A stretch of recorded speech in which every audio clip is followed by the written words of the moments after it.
Welcome to the Dog Psychology Podcast with Todd and Art. All right, welcome to the Dog Psychology Podcast with Todd and Art. And today we're going to kind of probably go into how we ended last week, but it's the same but different. Would you agree, Todd? Like what we're going to talk about today? I'm not. What do you mean the same? Well, the same in it's kind. We talked about like hormones and things like that. Actually, maybe it's not going to be the same, but I think I'm going to work it in somehow. Maybe in my mind, that's what we're going to talk about. Okay, good point. But I think that I think that's the positive side of it. So today we're going to talk about like humanizing in different ways and why and what it does. And you're right. I mean, if you're starting to dig into hormones, that's definitely a human thing. I think all the psychotropic drugs, the anti-anxiety, that's a very human thing. We humanize our issues, and so we want to solve them, I think, the same way. I think the hormone thing, I think that has a lot of positive in it, though. I think that's something that I want to go further down that rabbit hole with that guy that you sent me.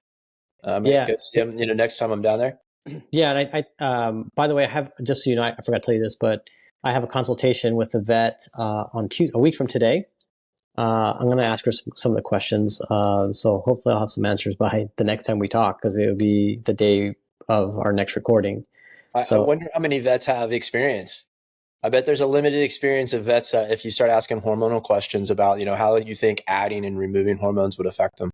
Well, and this is going to go into the humanizing thing. And this is probably where the connection was, is that, last week I talked about, I listened to a doctor. Her name is Dr. Becky Kennedy, which I haven't sent you the podcast yet because she was on the Human Lab podcast, but she was also on the School of Greatness with Lewis shows. And it was interesting because as she's talking, I am envisioning like a lot of the stuff that we do with dogs, right? And I'm not saying humanizing dogs, but what I'm saying is how. And this is going to talk about also the force-free and this is how I'm working this in, Todd. So bear with me. That she's talking about how the kids nowadays, she uses the term being sturdy. Like kids don't know how to be sturdy, but because also the parents don't know how to be sturdy. And the way she defines sturdy is being good with self, so that you can provide, I don't know the exact definition, but so that you can provide for your child, right? And so she's like, a lot of kids don't know how to struggle through things because we emotionally get so involved in their struggle that we don't know how to walk them or work it through it, right? And so like when I'm listening to her, I'm like, that's exactly what we do with some of the dogs. And not that it's not something I enjoy seeing my son struggle, but also when I'm working with dogs that are struggling with something, it's not that I enjoy struggling, but it's more so that I'm thinking about, I believe that they can do it. I know that this dog is struggling right now, and I know that we can work them through it because I've seen it before, right? And so we talk about science. I have my own science, my own experience that I've gone through, right? So she works with dogs, and in one of the podcasts, Lewis Show said, I had Cesar Millan on here one time, and he talks about like how you should have to be better for yourself first before you be with your dog, right? And I was like, what if we had both of them on the podcast? What if we had Cesar and Dr. Becky Kennedy? I was like, we should do this. But the point that I'm trying to make is that with dog owners and this force-free is that they don't allow, because they want to keep it force-free now, dude. I like the force-free. I get this is fear-free. Fear-free. I'm sorry. Yeah. Fear-free, which is like, this is like the asinine level that we've reached now, but continue. And then I'll define what I think it is. And so basically, like we don't allow, again, there's a difference. And I know we've mentioned in the past where, if I'm working with a dog and they're kind of struggling, I really want to get them to a point where they don't struggle, where they come to their own conclusion that I can build their confidence enough that they can do it whether I'm there or not, right? And so, but people stop or they see a dog struggle just a little bit and they're like, I can't do it because they have fear. But look, the thing is that, can you imagine if we lived in a world, like if we lived in a world that there was actually no fear, like, yeah, where people are trying to shape it. That doesn't exist. But that's what's happened. So with each generation, as things have progressed and things have gotten safer and things have gotten easier, struggle has naturally been removed. Now, the problem with it being removed means we don't go through it. And then the next generation starts to go, yeah, well, we can't have any fear, right? And then the next generation. So we're literally at a point right now where one of the brain's primary functions is to prevent discomfort. And it does it in amazing ways. And it will make you weak before it makes you strong if you give into that, right? Because it's always going to make it prevent discomfort type of approach. And so without a parent that, and this is another thing, as you were saying, it's not that I want to see a dog struggle. To me, it's how do you create that setting in your mind of what does that struggle mean? Like I don't want to see a dog struggle, but I almost see a struggle as a positive in a way. So in my mind, that the setting that I've created for struggle is a positive setting. You know what I'm saying? So Yeah. it doesn't affect me emotionally like I see it affect others. I know it's different when it's your dog versus you're watching somebody do it. But to your point, if the dog can figure out how to get out of the uncomfortable situation with the choice other than running away or attacking it, right? And then we can really party with the choice that they make, especially when it's right, then we're making them better. But that mindset doesn't exist. People can't handle discomfort. So the second the dog, and everybody's got a different threshold, but the second the dog gets uncomfortable, everything shuts down. And the other thing is, I don't think behaviorally people understand how mechanical it can be. Like behavior is super mechanical. So if you end something on fear, that fear gets trapped. But emotion's not mechanical and very interpretive, and everybody's got a different emotional way. But behavior basically is very mechanical. There's a lot of things about behavior that don't care about the way it felt and your interpretation of the way it looked to you and felt to you. It doesn't matter. What mattered is that these two things got connected. You ended it before you should have, that type of thing. I was in the shower the other day, and I'm glad you showered. yeah, thanks, man. I fucking hate spiders. Like I snakes, all that shit. I don't mind that stuff. Alligators, whatever. Spiders get me. And I'm in the shower, look over, and this big spider was crawling down the shower curtain. Dude, I jumped out of that shower so fast. And then I whacked the shower curtain and the spider disappeared. I don't know where it went, but I can tell you for 2 days, I was on high alert. But I did get back in the shower. And mechanically speaking, there are people that just would not have done that. And the second you define that you can't get back in the shower, your brain will just say, all right. You remember Brad talking about how they had to get their son back in the tub after the tornado? Yeah, that's what I was thinking about too. Right? So I talk about that. Go ahead and explain that, Art, because to me, that's what I mean by mechanical. At that age, you're going through the behavior mechanics. And then there's the emotion. And I think what's happened is we used to honor the mechanics and now we honor the emotion. And nobody wants to feel uncomfortable, so everybody's fucked because we have to quit when things get scarier. Dude, there's a fear-free method. Fear-free. Now, it says that if your dog has a fearful response, it'll be traumatized forever. So if there is something fearful, your dog must be removed from it, or whatever's making that whatever it is needs to be removed from the dog. Okay, so from what I understand, it is now the primary approach in veterinary behavior, and it is highly infiltrated into the vet schools. The lady that was just here, she was a vet student, said trazodone like candy. Yeah. Okay. And I was like, oh, you gotta be kidding me. And this fear-free thing is like primary now in the vet's offices too, or a lot of them that say certified fear-free. So I went to a certified fear-free vet. They wanted to medicate Mr. Pickles. And then on my way out, they have a dog in the office. That's like, and the vet bends down and picks it up, kisses it in the middle of that, and sets it back down. And that's the fear-free approach. And medicine, they drug them straight away. So a fear-free vet's going to drug them. Well, I think it's also because they're the ones that have fear in them, right? Because they're going to medicate them because they're afraid of getting bit or something like that. So there's still some fear involved. They're just trying not to, I don't know, place it on the dogs. I don't know. But and here's the thing. A lot of these fear-free people, I lost a client recently, and it's okay. I don't really mind. because they wanted to know if I was fear-free certified, right? And so I just said, and we had a good conversation. I had a good conversation with this client. She asked me how, because she was having a problem with her dog walking, like he didn't want to walk, right? And so she goes, how would you approach this? I was like, I haven't really met the dog, but if it's struggling, I'm going to get it past its tipping point just to move and just get it to move with you. That's all I really want. I don't care what it does. I just want it to move with you on a walk. That's my main goal. If it walks next to you, I don't really care about that right now. I just want to get the dog to move with you, period. That's all I really want to do. And I told her, I would, get a leash and I would, guide the dog. And, if his dog is kind of struggling, I told her, like, if the dog is struggling, then I'm going to go ahead and guide it through. And so anyway, she's like, yeah, that's great. It makes so much sense. She's like, I'm a life coach, so I see people who struggle. And my goal is to always, get them to move forward and this and that. I'm like, oh, you get it. And so a week goes by, I don't hear from her. And then the email comes, are you fear-free certified? And I said, no, never heard from her again.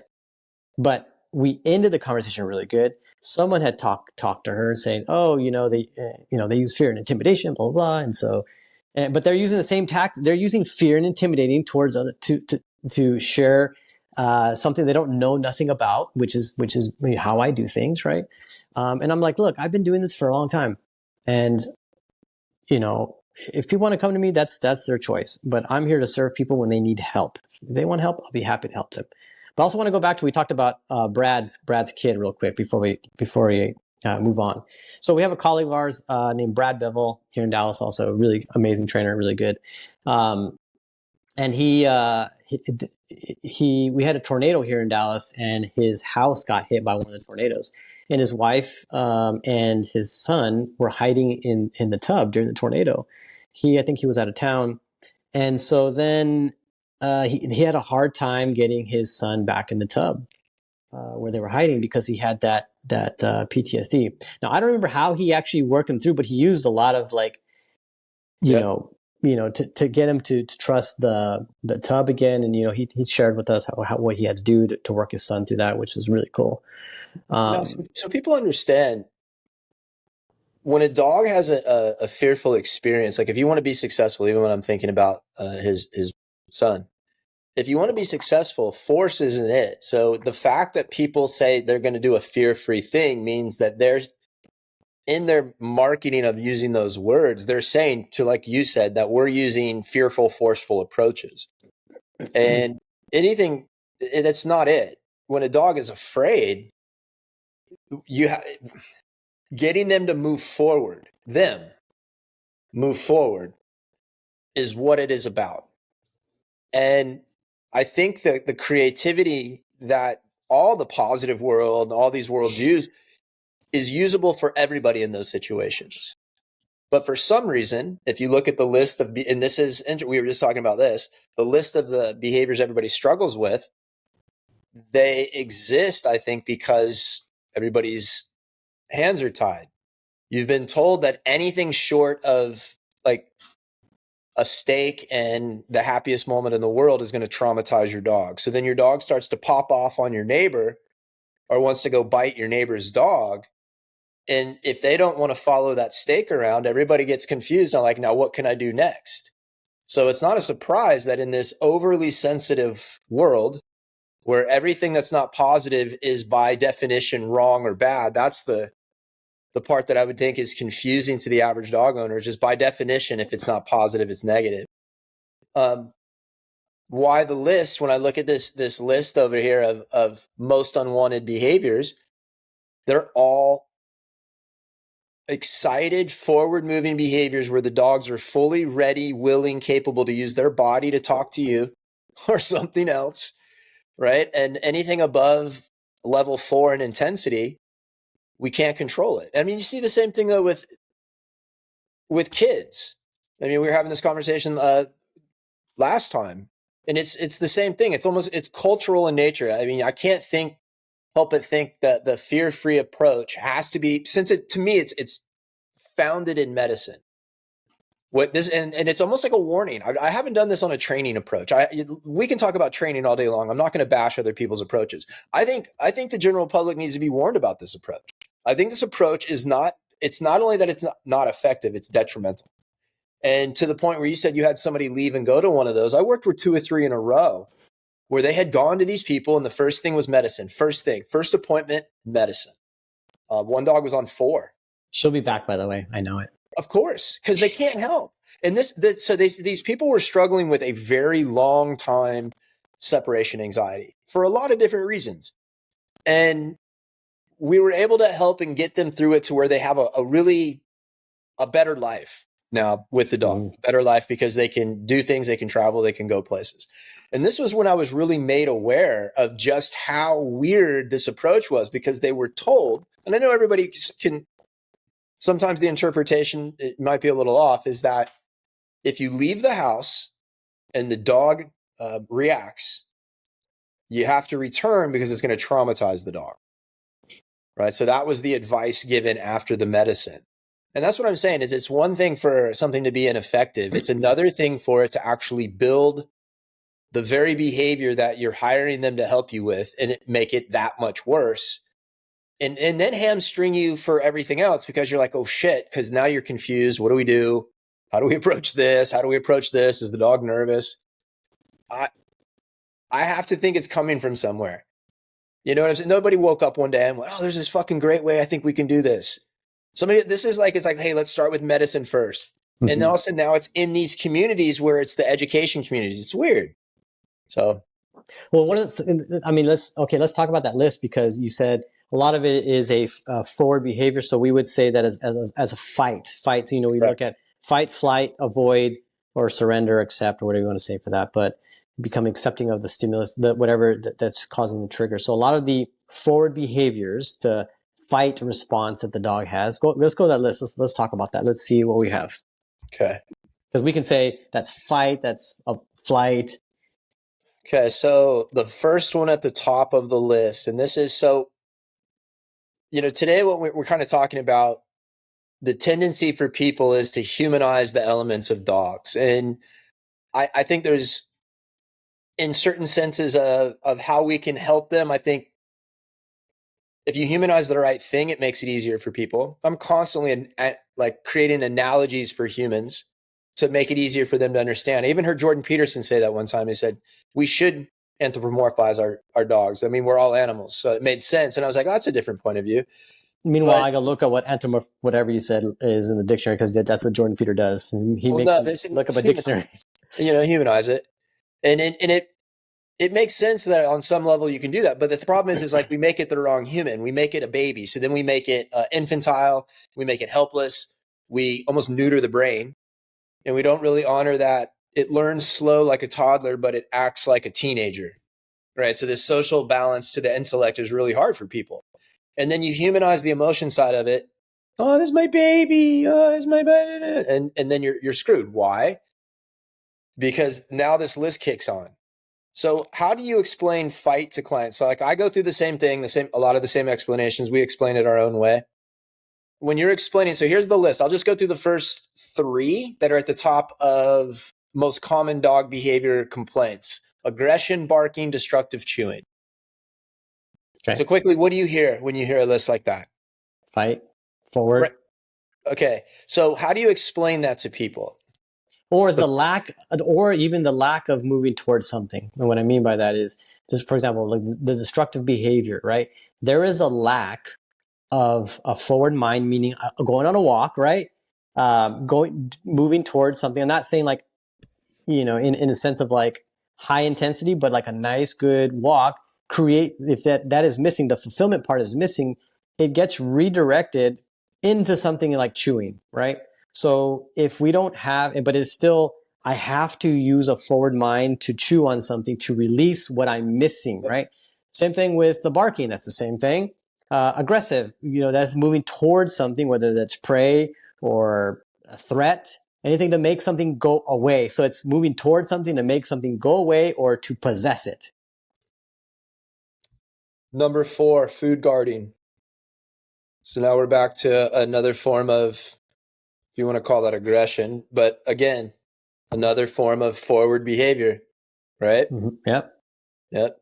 So I explain it as basically, and I'll even hold something up because I do a lot of online stuff now, and it doesn't matter what it is. It's just that So people can throw a behavior into a category, and then that category can help them know what tools or kind of strategies to gravitate towards. As I'll start with, this is the brain, and it's either moving towards things. That's the forward brain, like we're talking about, excited brain, so, and then the intensity levels, or it's moving away. So the brain is really only moving in two directions. It gets really complicated because we want to label everything, but ultimately, like we're talking about, the brain, it's excited forward brain, neutral brain, which is surrender, acceptance, relaxation, however you want to say it, or brain moving away, flight avoidance, and intensity level. So if you have low intensity forward brain, this is where you get your whining, your pushiness, your, mild chewing, a little bit of barking, you know what I'm saying? A little bit of leash reaction, maybe medium, jumping, lunging, and really hard barking. And then your high is your aggression. And to me, at least this is how I see it, I don't believe the brain can get high unless it starts and learns low. Mm-hmm. And one of the things we all do to make dog packs work is that we don't step in when it's high. We regulate the forward brain at low levels. And what it does is it prevents and lets us control the high levels, right? Would you agree? Yep, 100%. And So but that's the thing. Like people look at, we look at the big behavior, right? And this is one of the sayings that I always say. I like my analogies too, where the people see let's say leash reactivity, right? That's a forward brain. People see that. They see the big thing, but they don't see all the little things that lead up to that, right? So let's fix the little things that equal that. So, but even on the low level, they can't control the low level. You can't control if you can't put out the match, there's no way you're going to be able to put out the explosion.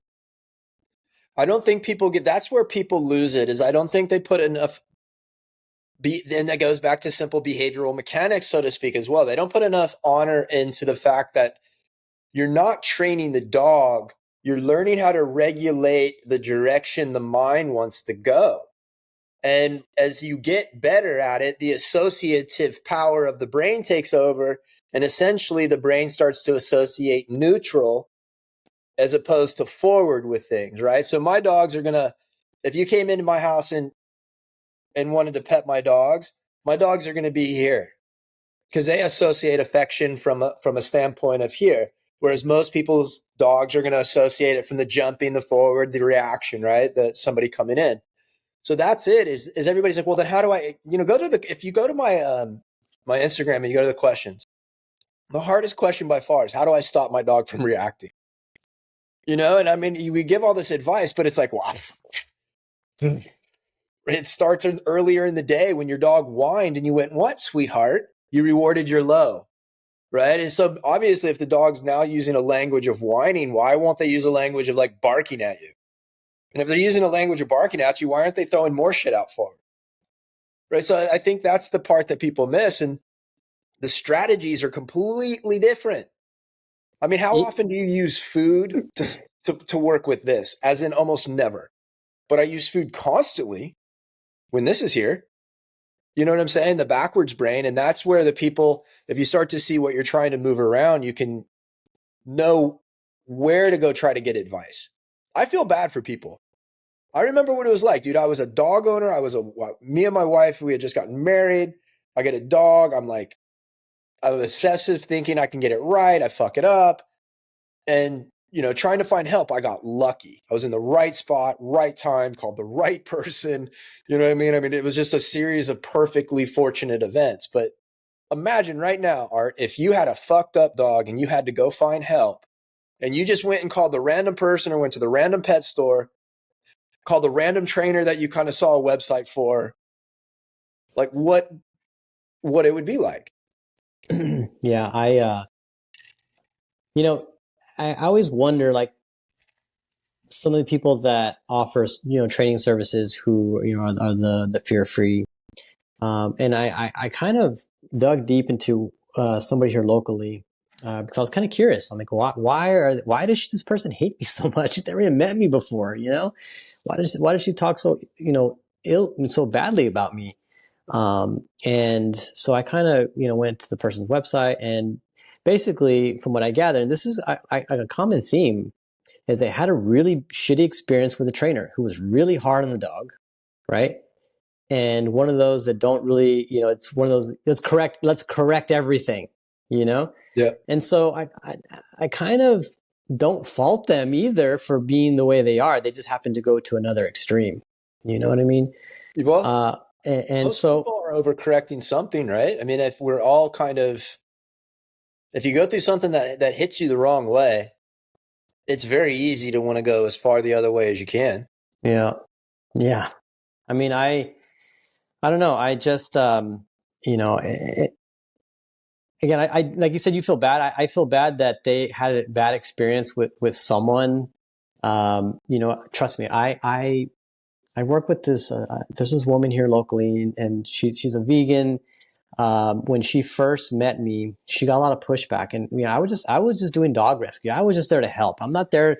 Sometimes when I help, I'm just there to help with the rules that are given to me. I'm not there to like push my ways, my ways or the highway. I was like, hey, I'm just here to help, And so I've known her for about almost 10 years now, and she always comes to me for advice. For like, hey, I have this one dog. What should I do? And I tell her, But if like other people found out that she was getting help from me, just the simple fact that who I am, I guess, like she would get a lot of pushback. So I was like, hey, Pat, like don't tell people. I'm here to help you regardless.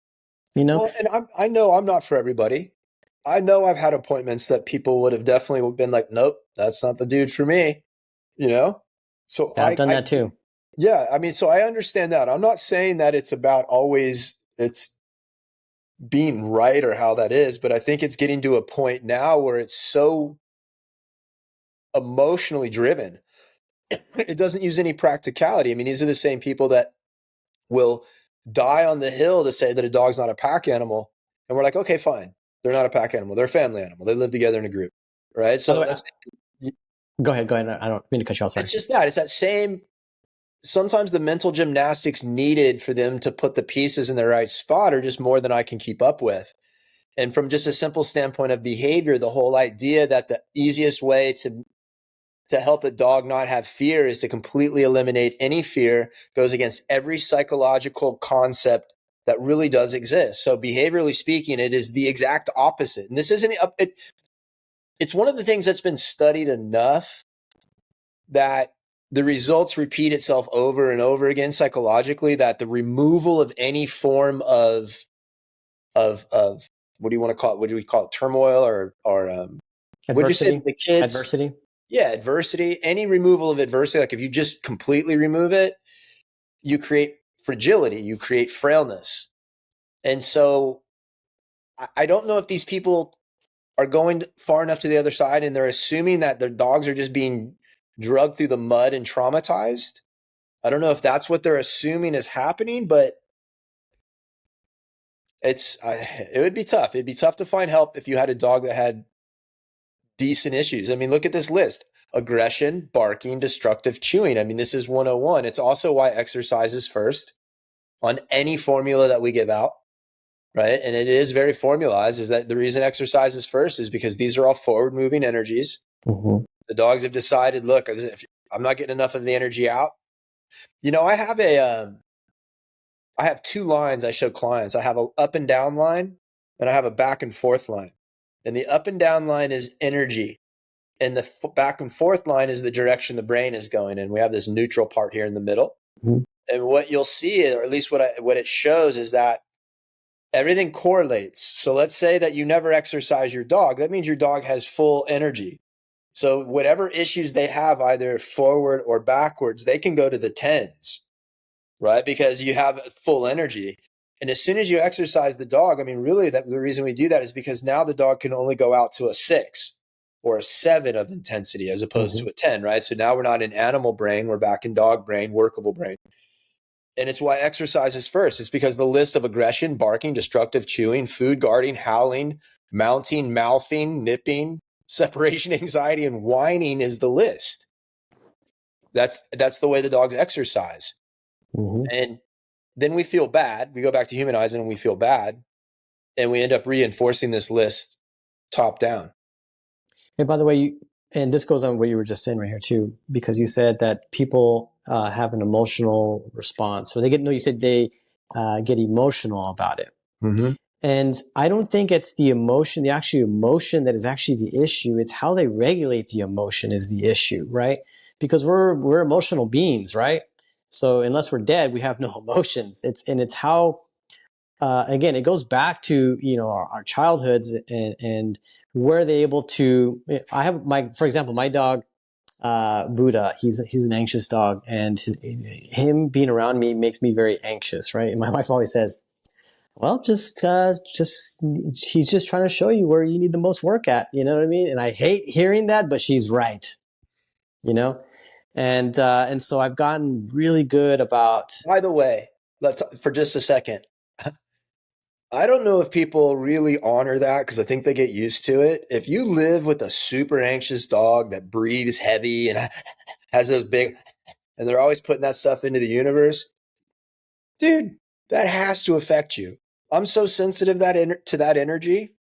I'm crazy sensitive to it, and almost to the point where it gives me a headache if I'm around like a really bad case for a couple hours. I don't know if people realize how bad that can affect them. Oh, So I it know it affects doesn't me. surprise me. I know I mean, like, luckily, like he knows how to chill. Like he knows how to do it. But if we miss something, like if we get busy and we don't give him what he Yeah. needs, it is rough on me. You know. So knowing that, I just, again, my wife will say, well, you didn't walk up today, so this is what you get, So I'm like, yep, you're Yep. right. And it's frustrating, but she's right, Yep. And so she's the truth, speaking into my ear. But, I've gotten really good about, okay, I feel a certain way, like he's anxious because, I didn't go take him on his long walk and, do all these things. So I've got to learn how to deal with the consequences of that. And it's not easy. It is not easy.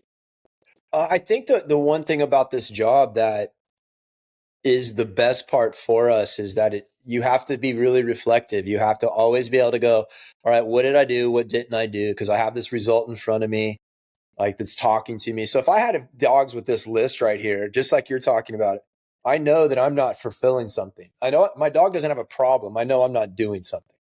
And I had an issue or a setback the other day with this little dog, and Frenchie?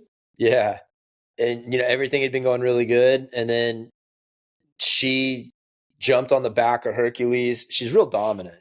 Jumped on the back of Hercules and she's grabbing him and pinning him, and I corrected her, and then everything moves past. And then that night feeding her, I've been doing a mixed thing. So she was like, she would cover distance and jump up and like bite the owner in the stomach to keep her away from a food bowl. I mean, by cover distance, like 15 feet. So she would jump up and bite. And so we really got the feeding pretty solid. And I would do a variety of things. I don't really do a lot of hand feeding or anything like that. I don't do anything out of, but I am holding the bowl and doing things and like holding it up a little higher and doing stuff and having her kind of come off the bowl and relax. And for a long time it's been great. But she bit the shit out of my hand a couple days ago, and there was a dog fight during an appointment. I had a dog that was aggressive, and I use a fence to do certain types of introduction so I can see it before I put a muzzle on. Mm-hmm. And the dog broke through the gate and went Wow. straight to an attack, like just grabbed Blue by the back, went right to work. And I was going to do a post on this. I didn't do it, but I was right there, and I turned and pivoted, and I jumped on the back of that dog, and physically jumped on its back, and grabbed it by the back of the head. Fortunately, I'd put an X-Dog vest on before this happened, so I was able to grab the vest and turn and kind of get the dog over this side, over this way. But all this happened in a small period of time, and man, I felt like shit for a couple of days, right? And you have to go, okay, what am I doing? It's easy to want to point out, but I have to go, what am I doing? And you know what I started to do is I went hard. First, I talked to that dude, Steven. It's kind of like a coach guy.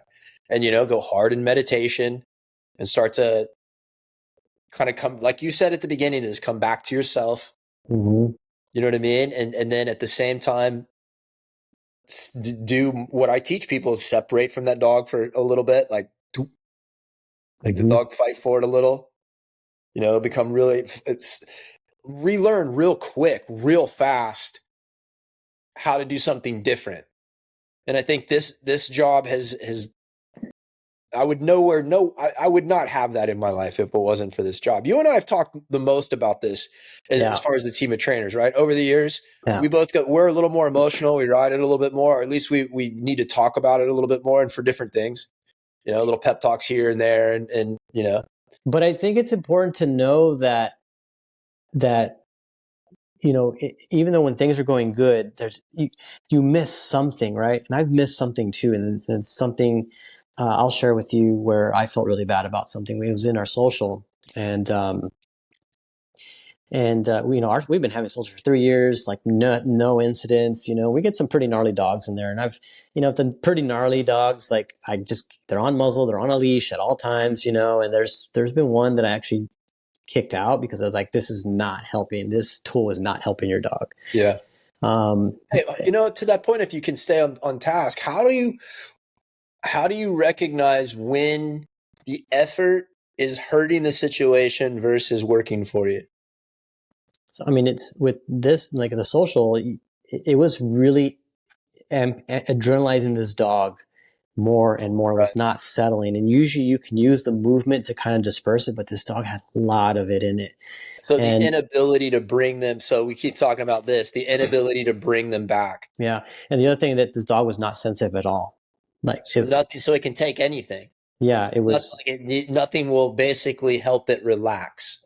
Yeah, and so like when I'm working with dogs, I'm always trying to figure out like what their sensitivity is to something, whether it's a sound or my presence or a trash, anything that I can get the dog to go into a little bit of a flight, anything just to kind of, because once I can get their attention, Lynn talks about getting their attention, feed them the information to get the cooperation. This dog had nothing, Well, it's literally the entire thing is about trying to get the brain to come backwards, right? To come back to this spot in the middle, this neutral spot. And that's the whole strategy is built around, like you said, what can we use that will help the brain stop moving forward and relax? And so would the dog attack? Like if it oh my God, yes, 100%. It would go straight to. It was a big squatty pity too. He was like, it was really intense. And then the woman had come with her dog twice, and I after class for the second time, I said, and I already told myself, this is not going to work for this dog. It's just not, right? I'm not going to keep kicking an old tire over and over, and what's this the definition of insanity? Doing the same thing over and over and expecting different results. It was just to the point where I'm like, I kind of feel like it's in some ways just making it worse. And so after class, I said, hey, what do you want? Like, what do you want from your dog? Like, why are you here? Like, I know you want to socialize the dog, but like, what do you really want? She's like, well, I kind of, I just want to be able to have, my dog just be good in the house. And she was taking my walks, as long as it was like no dogs. And this dog was intense, dude. Like, it was really intense. And she's like, I just want to be able to walk him. I'm like, well, you're doing that already. That's good. And I was like, I want to be able to him be comfortable with people coming to the house. I'm like, well, I've been to your house and he was comfortable when I was there. I was like, so you kind of already have what you want. So why are we doing this? And then I heard from her about a month later because she was going to be going out of town and she had hired a pet sitter, and the dog ended up mauling the pet sitter. And,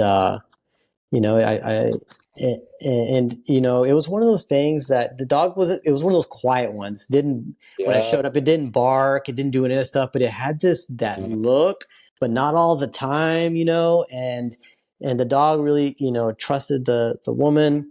And it wasn't enough for me. I pointed out, I'm like, hey, your dog is very uncomfortable, but is not staying in there for a long time. Like, meaning it's not mentally, he's accepting of me, but there's certain situations where he was like, what are you doing?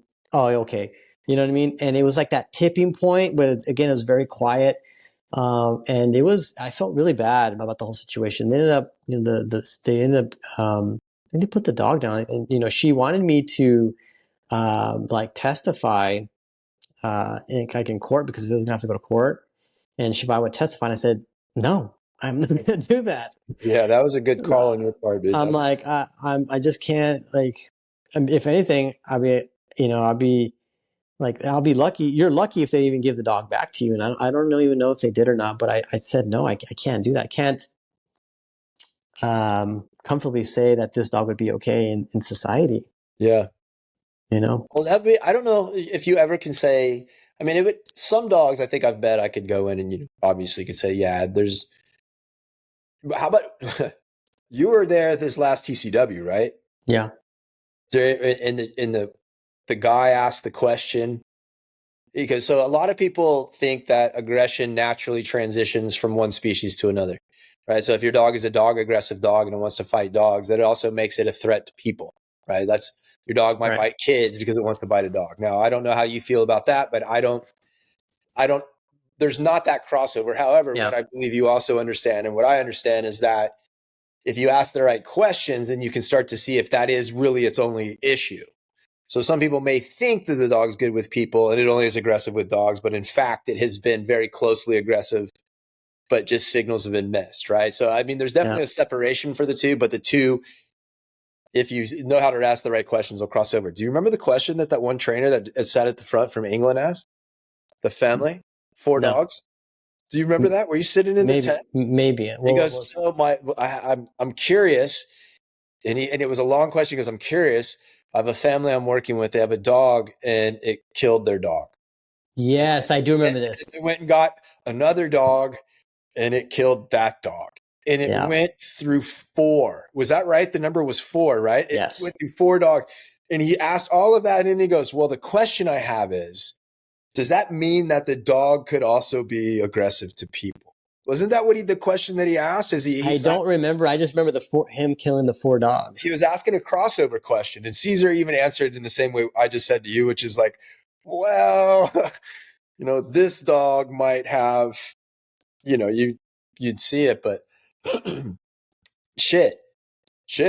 I do remember that. Yeah, that's one of those questions that you'll only get once. You'll only experience something like that once.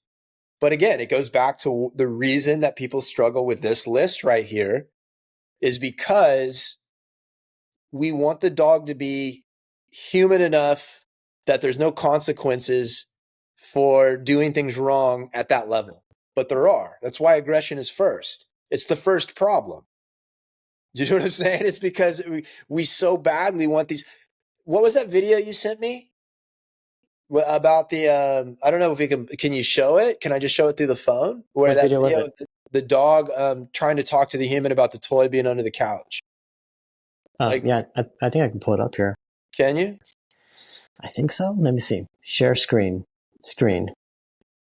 Okay, yeah, I can do it actually. Hang on. Sweet.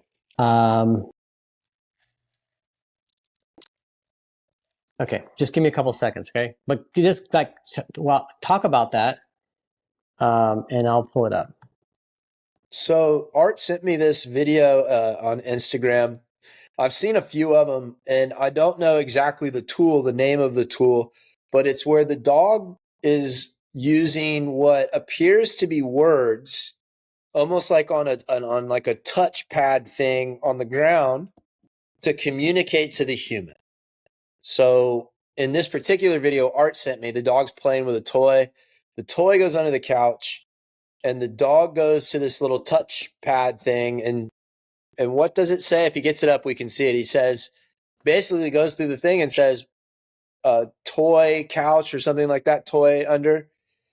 And Art's like, what do you think of this? And I've seen a couple of them before, and I think what we'd have to look at, and this is what I believe, this is why we're getting part of the story. How often does the dog go to that pad throughout the day and touch it? Yeah.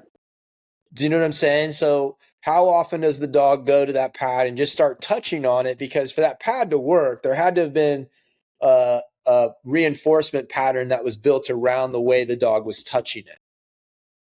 And so to me, it's always going back to the human created the pattern.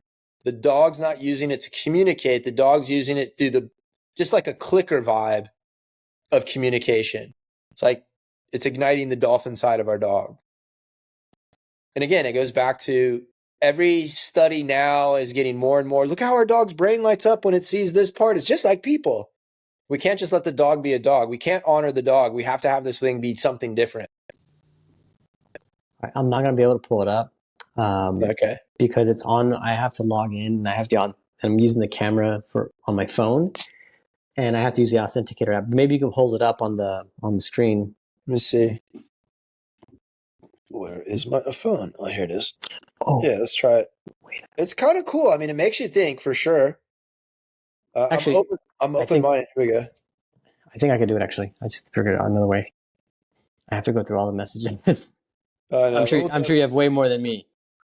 Well, what's funny is I had to open it up on something else, and now it's not letting me open it up.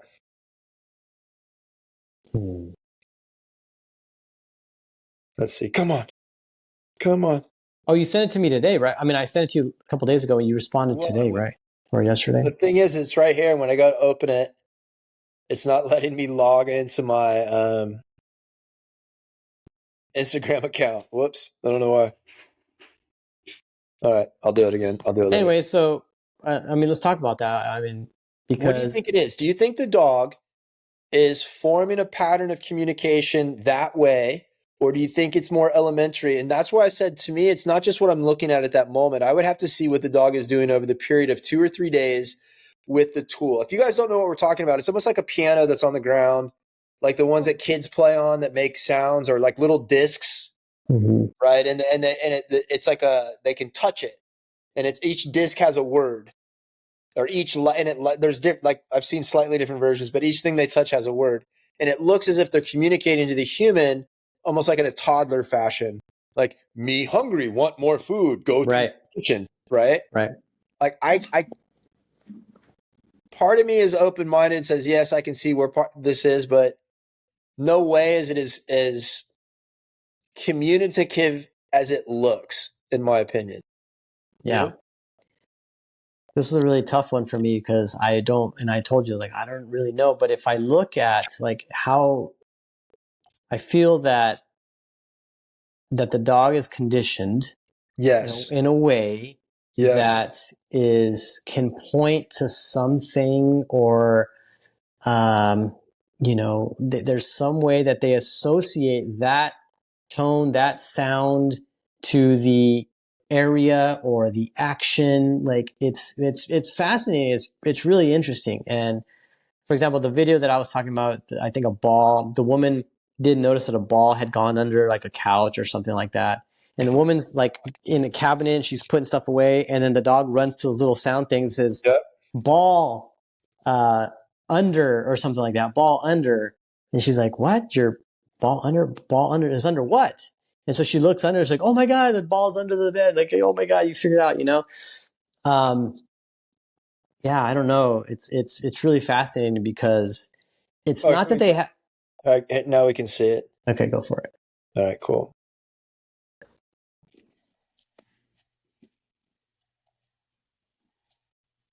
Cash was playing with his something.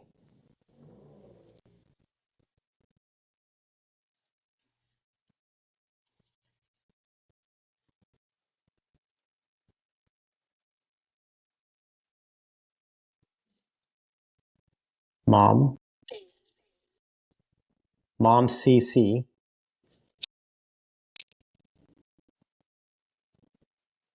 So mom comes over, asks what?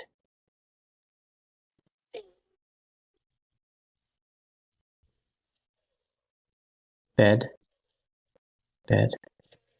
Downstairs. Now, to me, if it really meant bed, it would be looking at the bed. But how does she get from downstairs to bed? I mean, bed to downstairs. It's not like the dog said,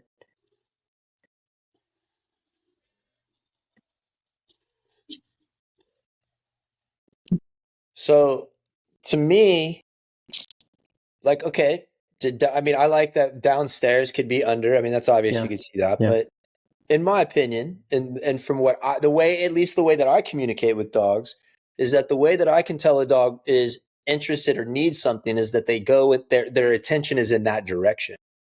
And so for its attention to be under the couch and on the pad at the same time goes against technically what we theoretically say dogs can do, which is hold one attention at a time, right? That's two different environments and holding two different attentions. That's what I'm saying is like, okay, you have to get open-minded to that for that to be real. Yeah. And that's where, to me, if the dog was really communicating about the ball, they would be looking at the very least, the head would have turned towards the chair. Do you see what I'm saying? Like, yeah. That's the way that I communicate. I can figure out a whole bunch of weird shit that everybody misses with my dogs, as you can with yours, by the way that they show something. Watch Lynn. Holy Christ, watch Lynn, dude. He's like, oh, so I saw your eyelash go over this direction. So it must mean that you want to go. So annoying. Right? You want to go under the table and get the toy. I got it. You know what I mean? And so, Yeah. I mean, that's my background comes from that. And then it's all about, they have to give you a cue. And to me, going to that board is separate from the toy under the chair. That is how it feels to me. Well, here's the thing. I always talk about how what's possible, right? Not just with the dogs, but what is possible. And I kind of feel that at this point, anything is possible. Yeah. Anything is possible. I'm not going to close my mind to say like, oh, that's impossible. That would never happen, because obviously there is something there. There's something there that needs to be explored. To be maybe there's a dog out there that has a conscience of some sort. I don't know. Maybe they put this dog on mushrooms and I think it's anticipatory responses. And some dogs get like super anticipatory, right? I mean, like you can see that they can think a step or two ahead, but they're still in one moment. They're still in this environment. They're not in two.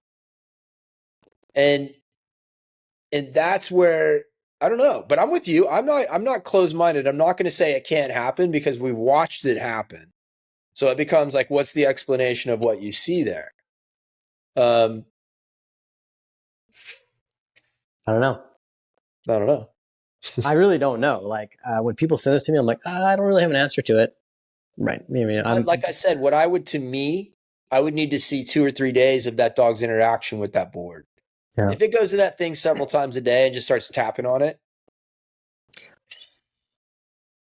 I remember there was like that border collie that knew like 250 words or something like that. And claimed it was the smartest dog in the world. It was owned by a psychologist, which was interesting to it. And I think one of the worst things, let's go back, this is actually a huge humanizing element. I think one of the worst things we can do, and it sounds wrong, but it has the best meaning to it, is I think calling dogs smart is one of the most unintended consequences of humanizing that leads to mistakes. Mm-hmm. Because earlier I said, we make our dogs the wrong humans. And to me, if you want to go, okay, how would you humanize a dog? Go, okay, their learning capacity is like a toddler. So they learn like a 14-month-old. So you got to repeat things real, like simple. And I use this example a lot. Your kids are ripe for this. If you've ever taught a kid to go in a canoe, like that is like what it's like to teach something to a dog, like a 3-year-old. Like teach a 3-year-old to go in a canoe. You're going to have to get into real simple. Okay, your bottom is to be on the seat. Where does your bottom have to be? On the seat. Do you know what I mean? You have to go into the most simple of breakdowns to make it make sense and know that it can be repeated in a safe way. And the moment that you make your dog smart, you don't teach like that. You're like, well, I know my dog knows how to sit. Fuck. What does that mean? Yeah, because your dog did it once. And so this human capacity to have our brains in different places and then immediately think our dogs are smart really, I think, leads to the mistakes of not simplifying or almost infantile, like making things very baby-like in the teaching way. And knowing that your dog socially is always like a 19-year-old dude trying to get in your pants. And they're out for themselves in a lot of ways. And if you balance those two things out, you can really, it's great. You can use the human analogies, but making your dog smart is, I don't know. I think. Did you watch my last video that I posted about my son?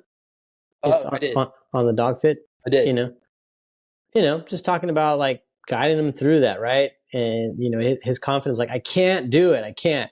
And then I'm like, dude, you can do this. Like, How did you see? Do you categorize everything into fight, flight, avoidance? yeah, So that was what? it was flight.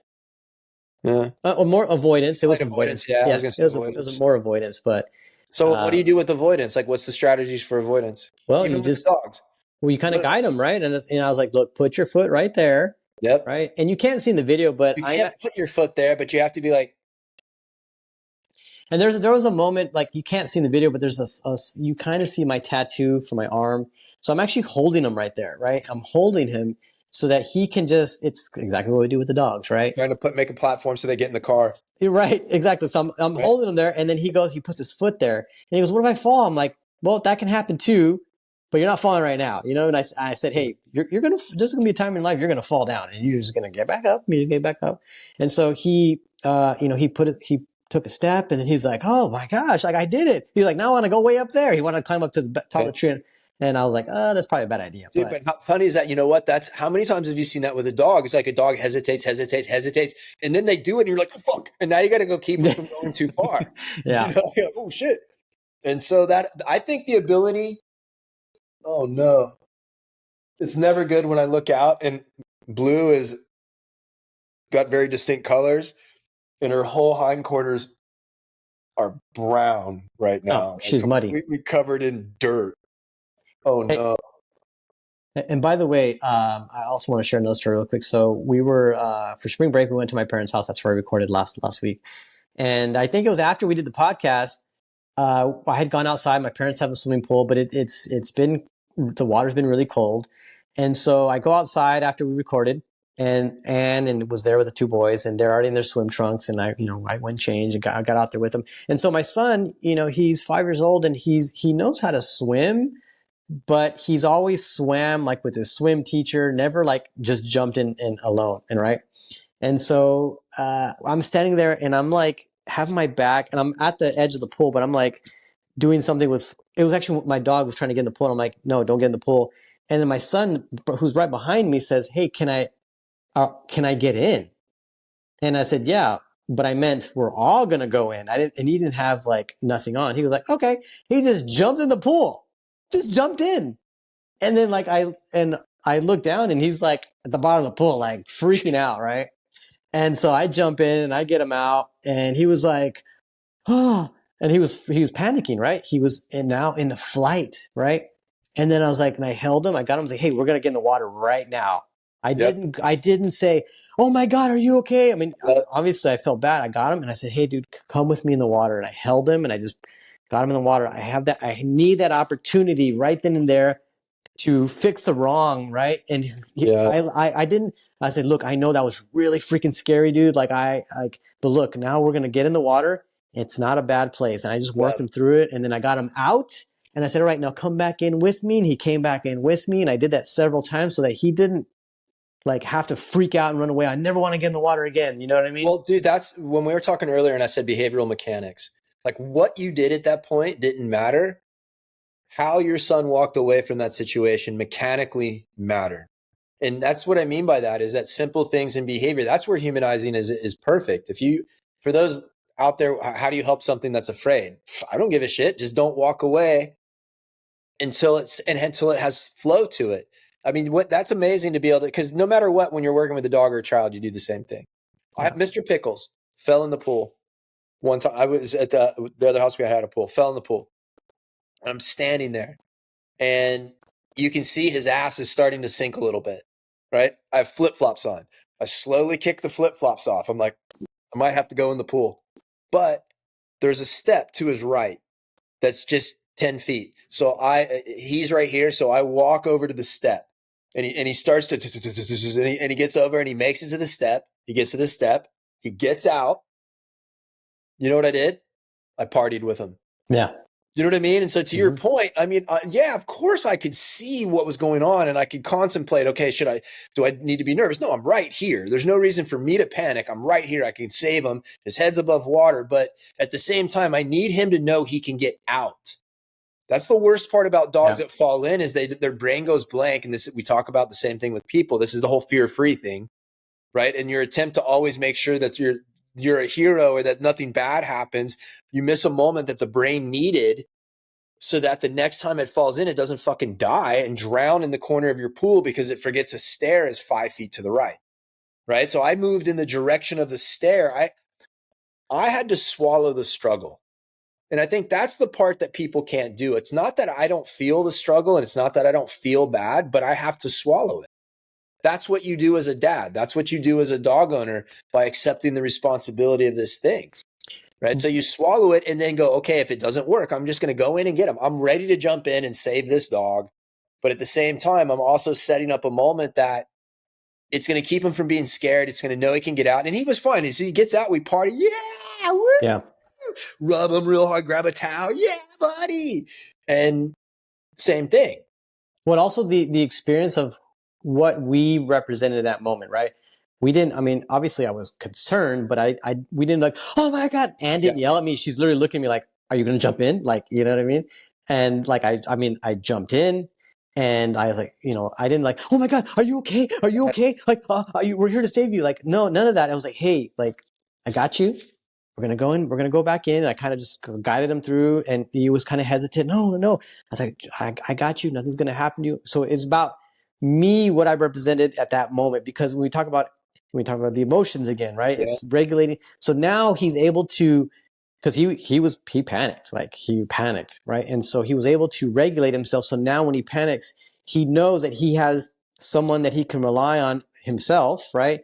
To go through that motions, to go through that, I'm going to panic, but also there's a light at the end of the tunnel.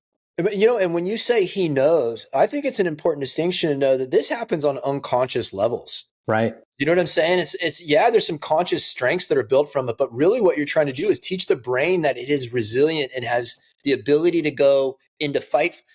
It's all based around the fact that we used to all go into fight, flight, and avoidance, but quickly go back to acceptance.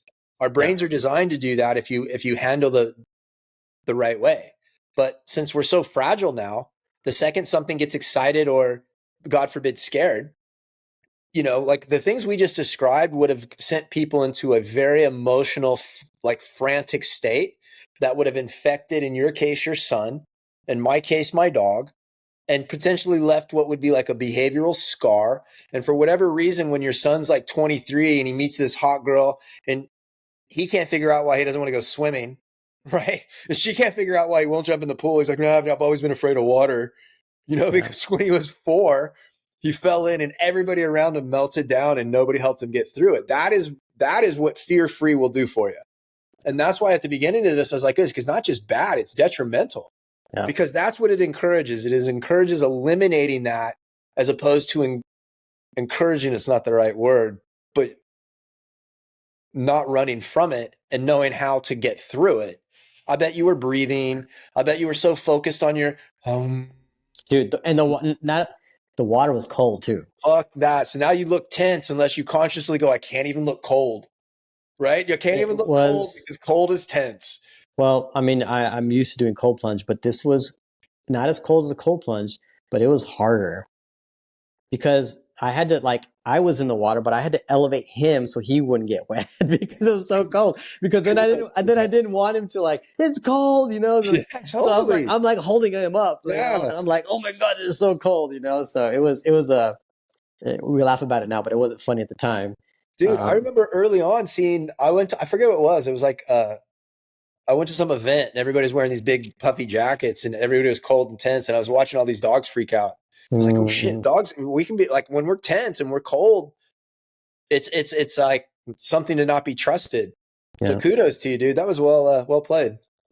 Yeah. Well, let's end it there because I gotta roll. I got some other time commitments I gotta go to. So thanks, Todd. And I'm really excited where this podcast is going. And I'm going to talk to you, Todd, about some other potential guests that I've had some ideas on. Yeah, there's some good people we can have on. Yeah, awesome. Thank you, guys. This is the Dog Psychology Podcast with Todd and Art. We'll talk to you guys later. All right, guys. Be good. Bye.